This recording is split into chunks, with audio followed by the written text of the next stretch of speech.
Pues si va a ser música, cosas pues si dice que me te ahora de tu sur naya. No qua bắt thốt tay này ai à khu chế bu khí chế bu gì đó xuất naya vào trang coi gì. À khu chế bu khí chế bu người mà trả lên nó. Ta termi nó.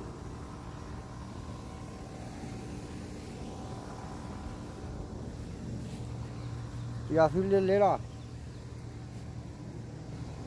Ai nó quay ai nó qua bắt thốt tay này. Bắt thốt tay này à khu mir bu nó thì ai. Ai à khu mir bu là phải lui về này thì ai. Ai à khu mir bu phải lui về nó. Nãy mình nãy lên ai ai. Mình nãy rồi rồi cái này mà bảo. Tụi mình thấy trời mưa vào nó. Tụi mình thấy trời mưa vào nó. Cái piaz. Piaz ô đi. Mà nó kia phô mưa ép phô. Ai nó quay.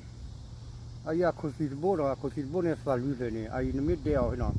Nó mới áo cha này nó mới đệt vào cái này ai này phao khai mới vào đồ này. Ai hết phải đi. Anh em lui lên mà cari vào nó. Cái máy nó dễ rồi khui rồi nhá. Ta ít chắc có em nhớ là này hay. Ta bắt đủ. Cái ai.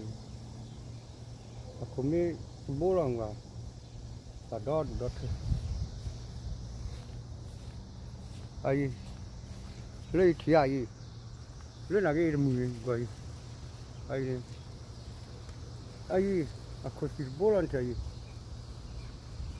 baca nana ai aku sih bola selalu berputing dia ai hak marah sih dia ai aku mir bolan dia sadok dokter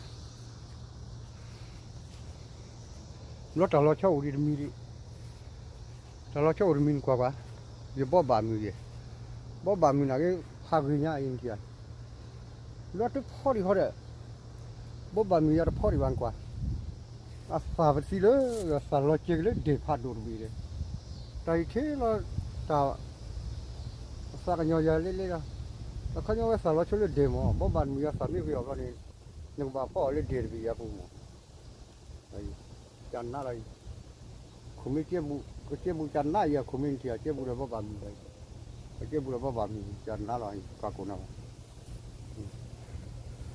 đấy có chỉ sao này là sao đó đủ đó thôi mà nãy giờ nó cho nó bắt thô lại nó cho nó bắt thô được khá rồi giờ đó